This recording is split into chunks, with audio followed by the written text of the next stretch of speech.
2004 में मैं computer engineer था और जब मैं मसीह में आया मैंने भी चेक किया था।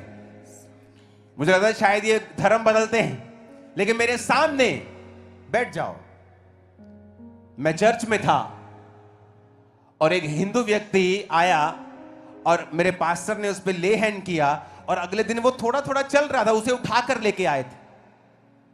मैं शॉक्ड हो गया। मैंने कहा अगर ये झूठ होता तो मेरी आंखें धोखा नहीं खा सकती। मैं कंप्यूटर इंजीनियर पढ़ा लिखा हूं, क्योंकि मुझे भी यकीन नहीं था। अगर आप 2003 में इस अंकुर नरुला को बोलते कि चंग्याइयां होती हैं, मैं बोलता ये पाखंड है। इसलिए आज मैं विरोधियों पर गुस्सा नहीं करता हूं, क्योंकि कभी मैं भी उनकी जगह के ऊपर था, कभी मैं भी उनकी जगह के ऊपर था। अगर वो लोग मुझे मार देते मसीह को गाली निकालने के कारण, तो आज मैं लाखों को प्रचार नहीं कर रहा होता। अगर यीशु मसीह ने धर्म बनाना होता तो हम बोलते। कानून इजाजत देता है धर्म परिवर्तन की, लेकिन जीसस धर्म परिवर्तन करने नहीं आए हैं, यह भी सच्चाई है। नहीं तो जब मैं चर्च में गया होता वो मुझे बोलते कि अपने कपड़े, अपना नाम, सब कुछ बदलो अगर जीसस की चंगाई चाहते हो तो। उन्होंने पवित्र वचन मुझे दिया और कहा कि बेटा, जिस दिन बाइबल में ईसाई धर्म नाम का शब्द मिलेगा, तुम बाइबल पढ़नी बंद कर देना। आप यीशु मसीह को छोटा करना चाहते हैं धर्मों में बांटकर। वो धर्मों में बंटने वाला परमेश्वर नहीं, उसने पूरी जगत की उत्पत्ति की है, यूनिवर्स की उत्पत्ति की है। अपने पड़ोसी को बोलो, जीसस क्राइस्ट धर्म बदलने नहीं, वो जीवन बदलने के लिए आए हैं। आमीन। वो आए और कांटों का ताज पहना कि तुम्हारा डिप्रेशन खत्म हो सके, हाथों पैरों पर कील ठुकवाए कि तुम्हारे पापों के कामों को, अपने तुम्हारे श्रापों को, तुमने जो गलत कार्य किए उसने उसे क्रूस पर खत्म किया। तुम्हारे पांव जो पाप करने की ओर दौड़ते हैं, उसने अपने पांव को कीलों से ठुकवाकर क्रूस पर रखा ताकि तुम्हें उस पाप भरी जिंदगी से आजाद कर सके। सारा लहू उसका बहा दिया गया, जवानी का गाढ़ा, कि तुम्हारे पापों से तुम्हें छुटकारा मिल सके। और इंसान जाति नहीं समझती कि उसके दुख होने का, उसके दुखी होने का, दुखों का कारण सिर्फ पाप है। और जीसस क्राइस्ट ने कहा, जो क्रूस पर लटकाया जाता है वो श्रापित है। और वचन कहता है कि यीशु मसीह के ऊपर एक भी गुनाह को वो साबित नहीं कर सके।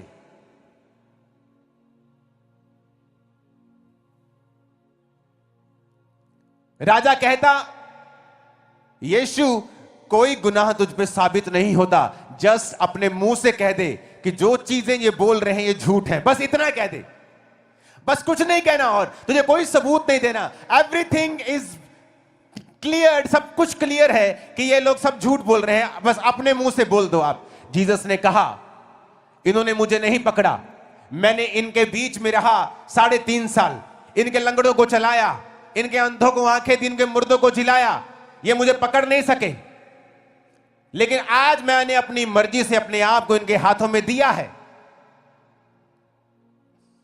सब लोग बैठकर वचन को सुनो। और मैंने अपनी मर्जी से अपनी जिंदगी इनको दी है, और मैं अपनी मर्जी से तीसरे दिन जी उठूंगा और अपनी जिंदगी को वापस ले लूंगा। वो कोई बेचारा परमेश्वर नहीं है जो क्रूस पर लटका हुआ है। आज वो सर्वशक्तिमान परमेश्वर की दाहिनी हाथ बैठा हुआ है और आपको और मुझको देख रहा है। वो राजाओं का राजा है आज। वो कोई बेचारा परमेश्वर नहीं है जो क्रूस पर लटका हुआ है, जो अपने आप को बचा नहीं सका। उसने कहा, मैं तुम्हारे लिए जान दूंगा और तीसरे दिन मुर्दों में से जी उठूंगा। फिर जी उठ के प्रचार किया, फिर जी उठ के 40 दिन चेलों के साथ रहा, खाता रहा, पीता रहा, हर वो चीज की जो एक जीवित आदमी करता है। और 41वें दिन वो स्वर्ग पे फिर चढ़ा दिया गया और फिर कहा, मैं तुम्हें लेने के लिए दोबारा वापिस आऊंगा। आज जब डॉक्टर्स गवाहियां दे रहे हैं, वकील, पुलिस वाले, क्या आप इन्हें बुद्धू समझते हैं? क्या आप इनको धमकी दे सकते हैं? क्या इनके साथ आप जबरदस्ती कर सकते हैं क्या?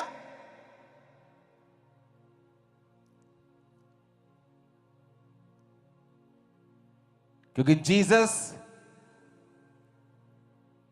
जब मिरेकल्स करते हैं, वो दिखता है,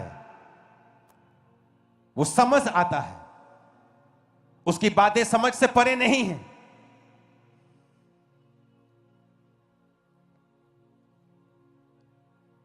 आज अपनी चर्च में आके अच्छा लग रहा है मेरे को।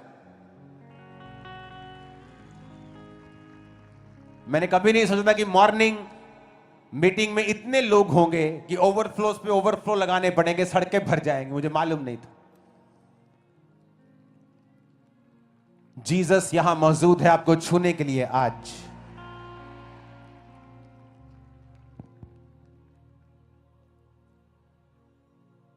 आपको यीशु मसीह में अपने जीवन को चलाना है और आपको वचन की ओर देखना है।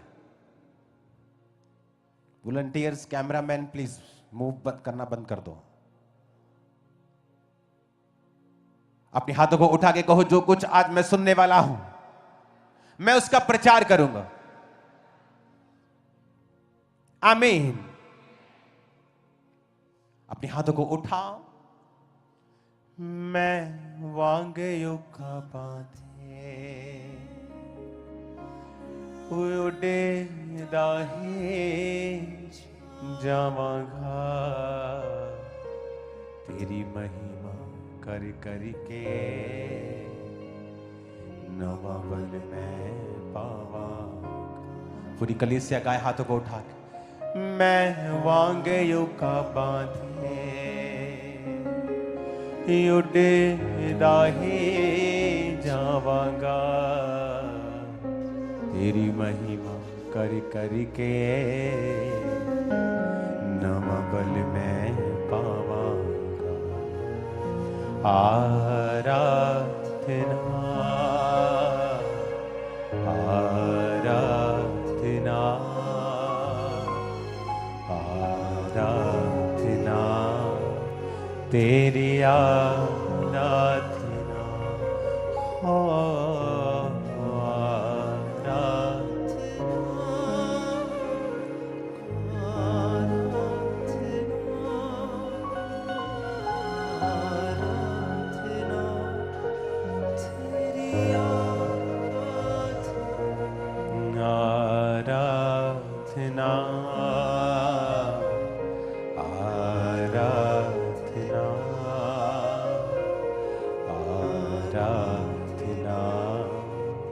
तेरी आराधना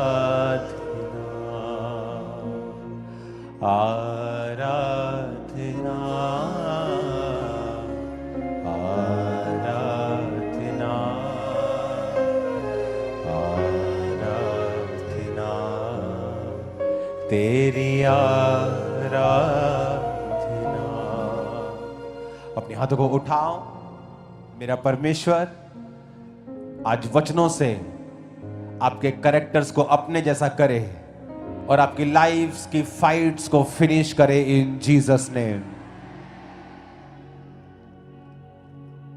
जीसस ने कहा, तुम लोगों के जैसे नहीं बनो।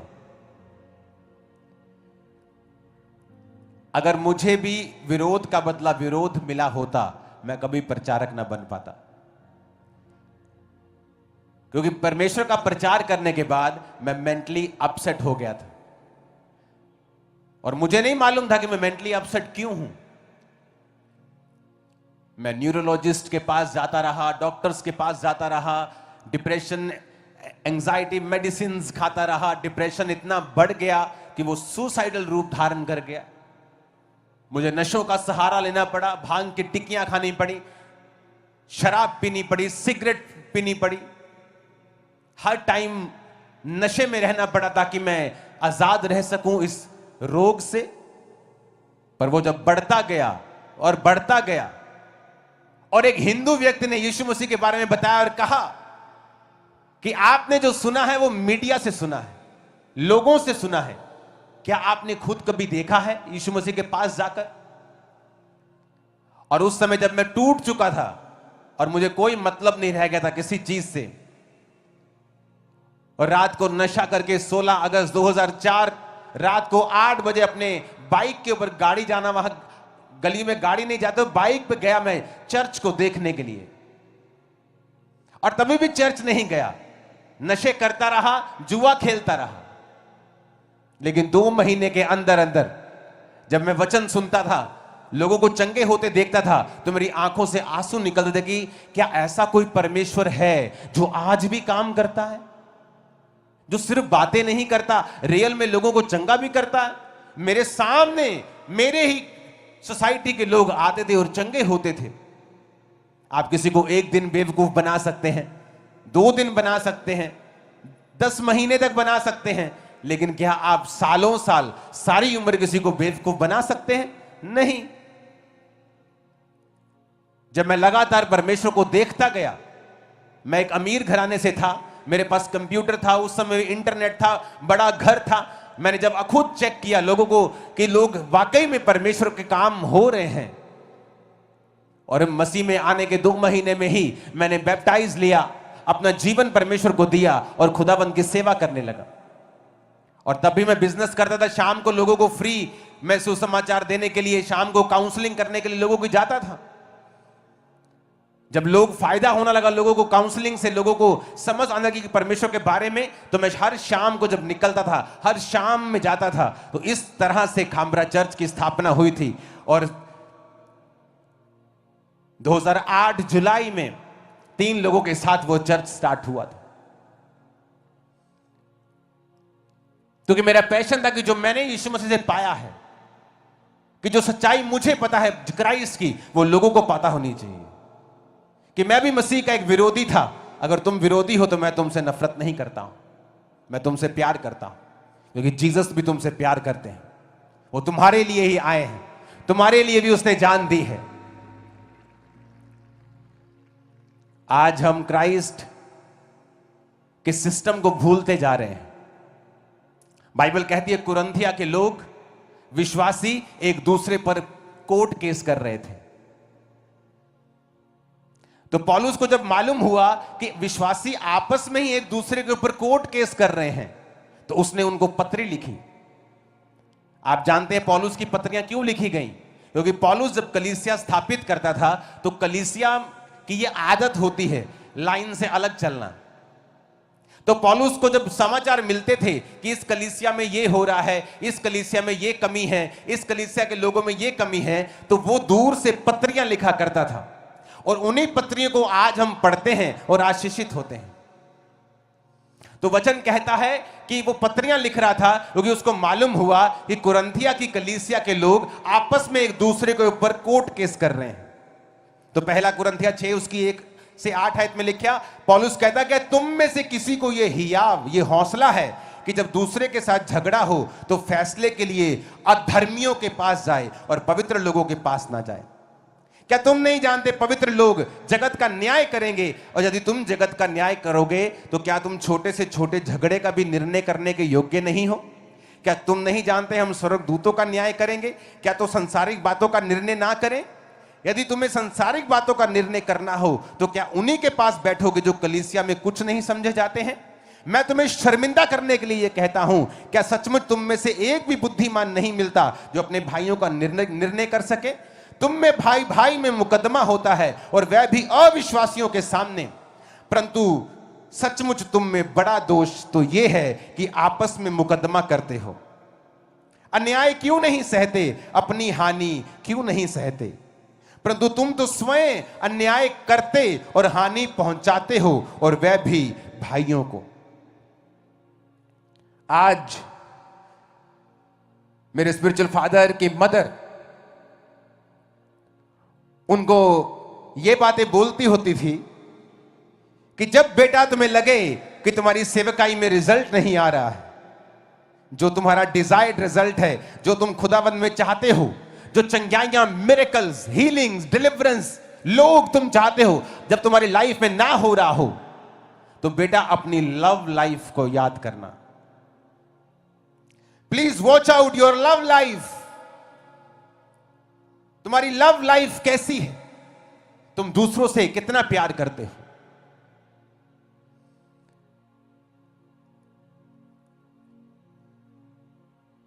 क्या तुम प्यार में चलते हो? अपने आप को चेक करना। पौलुस कहता, मैं तुम्हें शर्मिंदा करने के लिए कहता हूं कि अविश्वासियों के सामने तुमने एक रॉन्ग एग्जाम्पल पैदा की। कहता अन्याय सह लो, हानि सह लो, पर अविश्वासियों को बात करने का मौका मत दो। कहता तुम में एक भी बुद्धिमान नहीं मिलता क्या? क्या तुम नहीं जानते तुम स्वर्गदूतों का न्याय करोगे? क्या तुम नहीं जानते कि तुम दूसरों का न्याय करोगे जब स्वर्ग में जाओगे? तो क्या तुम धरती पर तुम इन संसारिक झगड़ों का न्याय करने के योग्य नहीं हो? रोमियो 12 उसके 17 से 19 में लिखा है, बुराई के बदले किसी से बुराई ना करो, जो बातें लोगों के लिए निकट भली हैं उनकी चिंता किया करो। अपना बदला ना लो, परमेश्वर के क्रोध को अवसर दो, क्योंकि परमेश्वर कहता है बदला लेना मेरा काम है, मैं ही बदला लूंगा। पहला पत्रस 2 उसकी 19 से 23 में लिखा है, यदि कोई परमेश्वर का विचार करके अन्याय से दुख उठाता हुआ कलेश सहता है तो यह सुहावना है। तुमने अगर अपराध करके मुक्के खाए तो धीरज धरा, तो इसमें क्या बड़ाई है? यदि भला काम करके दुख उठाते और धीरज धरते हो तो यह परमेश्वर को भाता है, और इसी के लिए तुम बुलाए गए हो। मसीह भी तुम्हारे लिए दुख उठाकर तुम्हारे लिए एक आदर्श दे गया कि तुम भी उसके पद चिन्हों पर चल सको। ना उसने पाप किया, ना उसके मुंह से छल की कोई बात निकली। वो गाली सुन के गाली नहीं देता, दुख उठाकर किसी को धमकी नहीं देता था, वरन अपने आप को सच्चे न्याय के हाथों में सौंप देता था।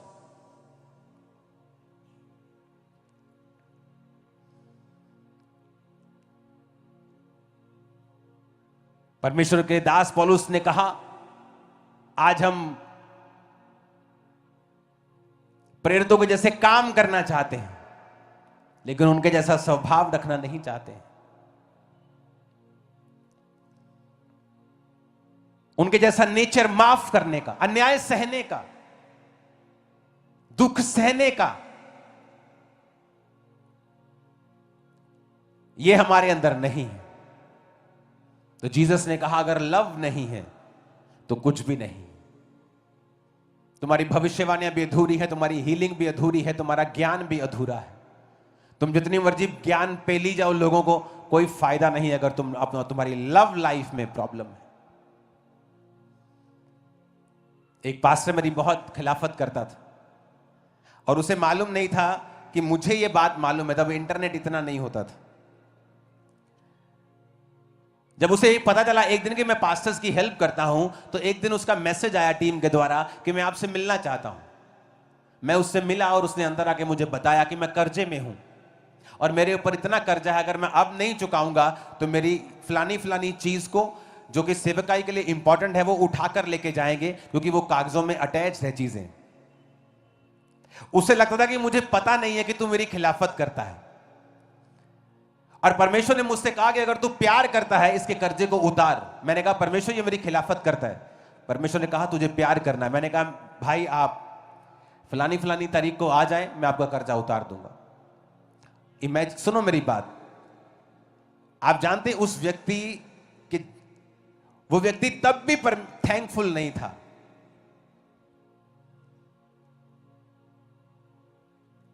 लेकिन उसका कर्जा मैंने उतारा। मेरे पास कुछ सैकड़ों लोग तब आते थे, आज वो लाखों में है। सुनो मेरी बात, वो व्यक्ति का कर्जा उतर गया पर उसका लेवल कभी बड़ा नहीं हुआ। वो आज भी उसी लेवल पे है। मेरा लेवल जिस लेवल पे मैं उस समय था उससे 10 गुना बढ़ चुका है, 20 गुना बढ़ चुका है, लेकिन उसका नहीं बढ़ा। क्यों? अगर हम अपने स्वभाव को चेंज नहीं करेंगे, हमारी जिंदगी में कभी बड़ा बदलाव नहीं होगा। उसके बाद उसका कभी थैंक्स गिविंग के लिए मैसेज नहीं आया आज तक। लेकिन मेरे काम को परमेश्वर ने देखा। हमारा बदला परमेश्वर लेगा, हमें ऊंचा परमेश्वर करेगा, हमें सुरक्षित कोई टीम नहीं करेगी, परमेश्वर करेगा। कितने मेरी बात को समझ रहे हैं?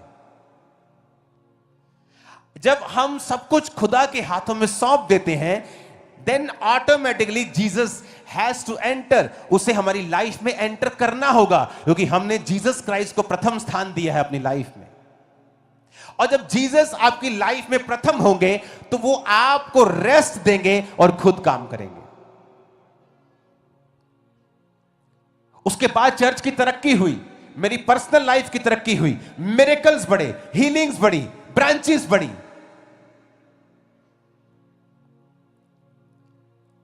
आज हम चर्च की जगह पे हैं। जो आप लोग क्रूसेड समझ रहे हैं, ये चर्च की ब्रांच आप समझ लो, इसको इमेजिन करो।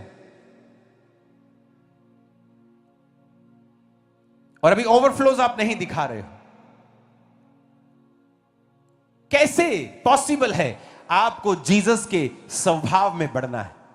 मसा तभी आएगा आप उसके स्वभाव में बढ़ेंगे तो। जीसस ने कहा, जब तुम चलोगे तो तुम्हारी चलने से अन्य जातियों में मेरे नाम की महिमा होनी चाहिए। ऐसा कोई काम तुम मत करना जिससे मेरे नाम को कोई बेइज्जती मिले।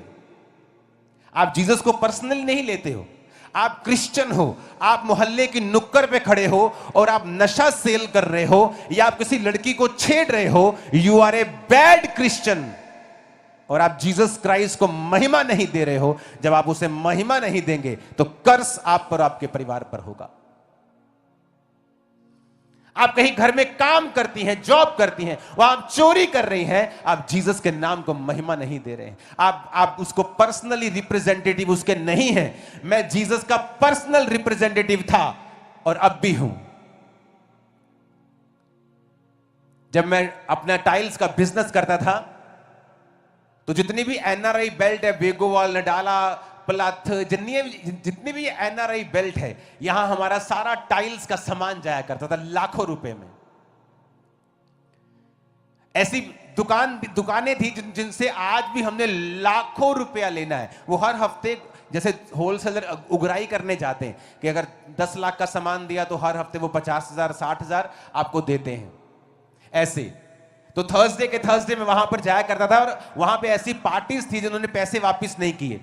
और जब मैं मसीह में आया और जब चर्च बड़ी हो गई तो मेरे लिंक्स बहुत सारे लोगों के साथ पहले भी थे और बाद में और बढ़ गए। मेरा एक कॉल या एक चीज मेरे पैसों को वापस लेके आ सकती थी। परमेश्वर ने मना कर दिया कि फाइट नहीं करना, पैसों के लिए छोड़ दे। और पैसे लाखों रुपए मैंने आज भी छोड़े हुए और खत्म कर दिया, खाता कैंसिल कर दिया हुआ।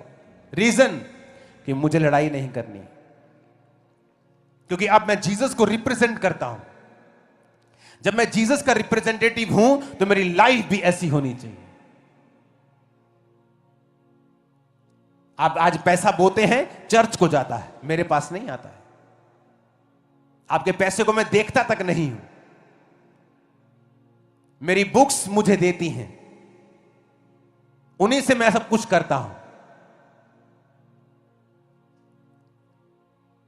आज आपको ऐसा कैरेक्टर बिल्ड करना है कि लोग जब आपको देखें तो बात ना कर सकें आपके खिलाफ, दाव ना मिल सके उनको। जब जीसस आपको देखते हैं कि इस आदमी ने मुझे पर्सनल ले लिया है, कि आप ये काम नहीं करेंगे क्योंकि आप क्राइस्ट के कहलाते हैं, मसीह आपके नाम के पीछे लगता है, या आप क्रिश्चियन बन चुके हैं। कोई आपको देखेगा, क्या बोलेगा? आपका पड़ोसी अगर जानता है कि आप क्रिश्चियन फैमिली हैं और आप बिजली की कुंडी लगाकर चोरी कर रहे हैं, आपने अपनी गवाही को खराब कर लिया है। आपकी प्रार्थनाएं कबूल नहीं होंगी, मैं आपको बता रहा हूं। क्योंकि आप नहीं समझ रहे हैं कि इस धरती के ऊपर जब आप मसीही हैं तो आप जीसस को दिखाने वाले हैं। आप उसके रिप्रेजेंटेटिव हैं, आप उसके एम्बेसडर हैं। आप दिखाने वाले हैं कि जीसस कैसा है, मुझे देखो। लेकिन आज पास्टर्स देखें अपनी लाइफ को, क्या आप अपनी लाइफ को बोल सकते हो कि मैं जीसस के जैसा हूं? जेलसी आप में, प्रोग्रामिंग हर तरफ खिलाफत आप में, आप कैसे बोल सकते हैं? आपका मकसद यीशु मसीह को महिमा देना होना चाहिए।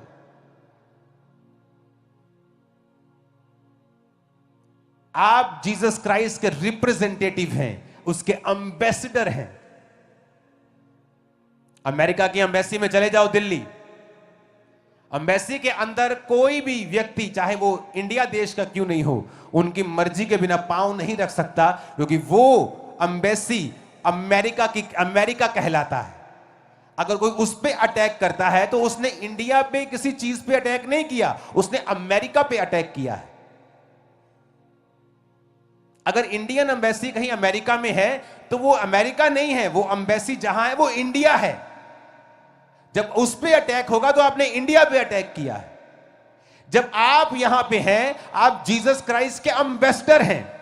अगर कोई आप पे अटैक कर रहा है, वो आप पे नहीं कर रहा है, वो स्वर्ग पे अटैक कर रहा है, और स्वर्ग को संभालना आता है आपको, वो संभाल लेगा।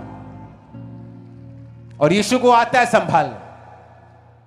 विरोधियों को नथ कैसे डालनी उसको आता है, आपको काम करने की जरूरत नहीं है। कई बार आप जब दुनियावी तौर से देखते हैं आप दुखी हो जाते हैं, लेकिन जब आत्मा आपके अंदर से आपको सिखाता है आप फ्री हो जाते हैं। आप जीसस क्राइस्ट के एम्बेसडर हैं, हायर पोजीशन के ऊपर हैं। चलो ऐसे कि आप एम्बेसडर हैं, बोलो ऐसे कि आप जीसस के रिप्रेजेंटेटिव हैं। जैसा आज आप करना शुरू करेंगे वैसे ही कल आप बन जाएंगे, सेम एग्जैक्टली आप वैसे ही होंगे, वैसे ही होंगे आप।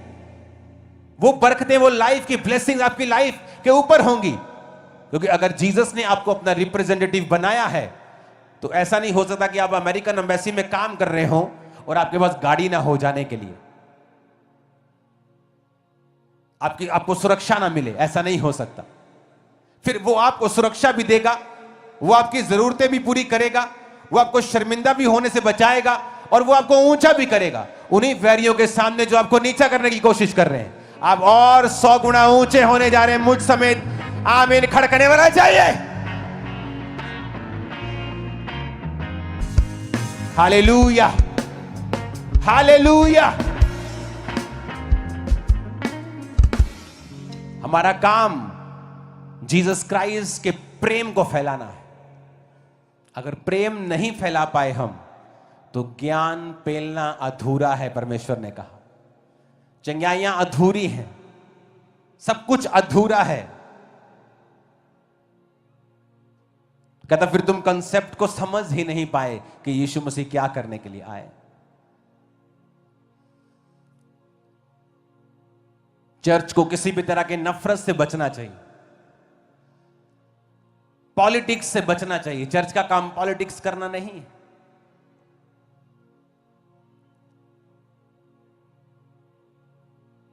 आज लोग सोचते हैं कि चर्च, कोई ग्लोबल एक्शन कमेटी खड़ी कर दी, चर्च को पॉलिटिक्स करनी है। नो, 2022 में जब पंजाब की परसिक्यूशन हुई थी क्रिश्चियंस की, वो कमेटी तब सिर्फ पास्टर्स के लिए बनाई गई थी। उसका मकसद है पास्टर्स को प्रोटेक्ट करना, उनको मुहैया करवानी चीजें। जब उसका राजनीतिकरण हो जाएगा मैं वो कमेटी बंद कर दूंगा, उसी दिन डिसॉल्व कर दूंगा पूरी कमेटी। क्योंकि चर्च का काम राजनीति करना नहीं, सीटें लेना नहीं। अगर सीटें लेनी होती तो मैं कब की ले चुका होता। यीशु मसीह छोटा नहीं है, मैं उसे छोटा नहीं करना चाहता हूं। वो बड़ा है, वो बड़ा ही रहेगा। अगर चर्च को पॉलिटिक्स करने थे तो कब की कर लेती।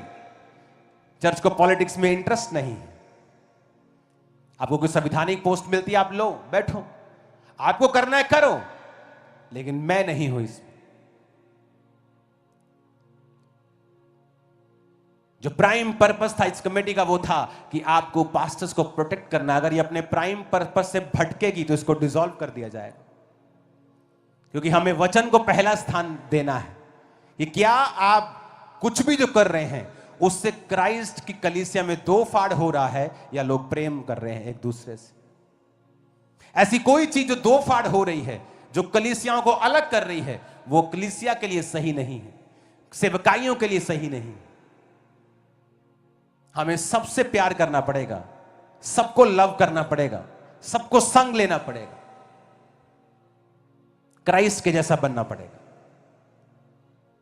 एक दूसरे की सहनी भी पड़ेगी, एक दूसरे से प्यार भी करना पड़ेगा। एक दूसरे के लिए प्रार्थना भी करनी पड़ेगी। यीशु मसीह की पर्सनल जिम्मेवारी लेकर अब ऐसा चलना भी पड़ेगा, क्योंकि आप क्राइस्ट के रिप्रेजेंटेटिव हैं।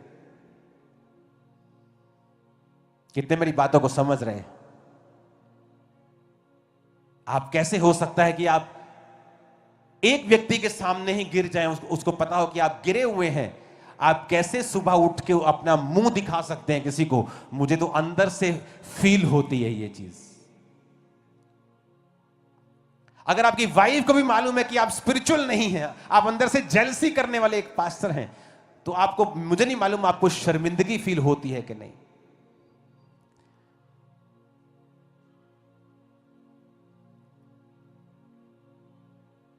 आपको क्राइस्ट के जैसा बनना है, रिजल्ट भी क्राइस्ट के जैसे ही होंगे। ऐसे रिजल्ट होंगे मार्वलस, आप हैरान हो जाएंगे कि मैं इसके काबिल नहीं हूं। मेरी लाइफ में, मेरे फाइनेंस में ऐसा रिजल्ट कैसे आ सकता है? ऐसी बरकत मेरे परिवार में कैसे आ सकती है? ऐसी चंगाई मेरे शरीर में कैसे आ सकती है? डॉक्टर ने तो बोला हुआ है कि नहीं हो सकता, मैंने आईवीएफ भी करवाए, फेल हो गए, लेकिन कैसे प्रेगनेंसी पॉसिबल हो सकती है? क्योंकि यीशु मसीह इसीलिए आए। अगर आप वचन पे नहीं चलेंगे, आप पवित्र आत्मा से कभी भरपूर नहीं हो सकते। आप पवित्र आत्मा से भरपूर नहीं है, कभी भी अनॉइंटिंग आपकी लाइफ पे नहीं होगी। अगर अनॉइंटिंग आपकी लाइफ पे नहीं है तो आपकी लाइफ इजी नहीं होगी। मसा नहीं है तो जिंदगी आसान नहीं होगी, हर चीज भारी लगेगी आपको, क्योंकि मसा ही है जो आपके सिर के जुए को नाश करता है। और हर व्यक्ति जो जेलसी की स्पिरिट में है, वो मसे को नहीं कंटिन्यू कर सकता। वो एक लिमिटेड लाइफ जीता है, क्योंकि मसा आपकी लाइफ को अनलिमिटेड करता है, आपको बियॉन्ड लिमिट आपको बढ़ाता है। ऊंची आवाज से बोलो हालेलुया।